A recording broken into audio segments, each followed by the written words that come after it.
नागपूरमध्ये मुख्यमंत्री युवा प्रशिक्षणार्थी हे आज चांगलेच आक्रमक झाले होते आणि यशवंत स्टेडियमच्या बाहेर जाण्यासाठी या आंदोलकांनी पोलिसांसोबत बाचाबाची देखील केली।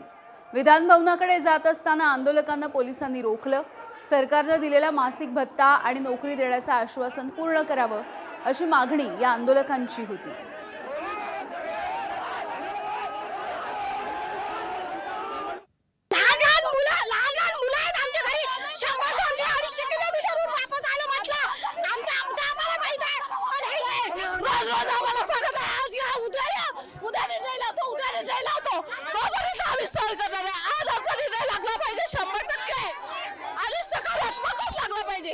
नागपुरातून जाणार नाही।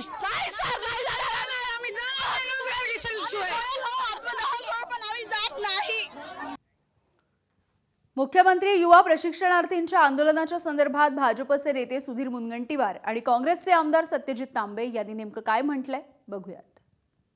नाही, राजकीय काही असेल असं तर मला वाटत नाही, कारण त्या तरुणांना याची जाणीव नक्कीच आहे की खूप जास्त आक्रमक झालो होत तर कारण नसताना पोलिसांच्या रेकॉर्डमध्ये त्यांच्या भविष्यासाठी काही अडचणी निर्माण होऊ शकतात। म्हणून मला याच्यात दूरपर्यंत काहीही राजकारण वाटत नाही।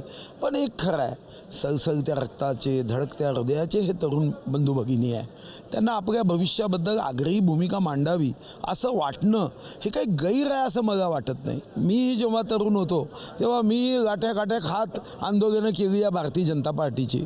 आता ठीक आहे, आता वय झालं। योजना जी आली ती खरं तर खूप घाईघाईने सरकारने आणली असं माझं व्यक्तिशः ठाम मत आहे। आणि घाईघाईने ती योजना आणल्यामुळे नेमके त्याचे परिणाम काय आहेत? ती नोकरी नाही आहे, तर तो एक अनुभव आहे, ती इंटर्नशिप आहे, ती ट्रेनिंग आहे। दिव्यांग कल्याण विभागाचे सचिव तुकाराम मुंडे यांच्या निलंबनाची मागणी गेल्या काही दिवसांपासून होतीये। मात्र आज नागपूरमध्ये तुकाराम मुंडे यांच्या समर्थनार्थ एक मोर्चा काढण्यात आला। मध्य काँग्रेस कार्यकर्त्यांनी मुंडेंच्या समर्थनार्थ हा मोर्चा काढला। डरो मत, वॉक फॉर तुकाराम अशी या मोर्चाला टॅगलाईन देखील देण्यात आली होती। काँग्रेस कार्यकर्ते बंटी शेळके यांच्या नेतृत्वात यशवंत स्टेडियम ते टेकडी रोड असा हा मोर्चा होता। तर नागपूरमधील शनी मंदिरासमोर मोर्चेकऱ्यांनी तुकाराम मुंडे यांच्या फोटोला दुग्धाभिषेक घातला। विधान भवनावरती जाणारा मोर्चा पोलिसांनी रोखला, तेव्हा आक्रमक काँग्रेस कार्यकर्ते आणि पोलीस यांच्यामध्ये बाचाबाची आणि धक्काबुक्की सुद्धा झालेली दिसून आली।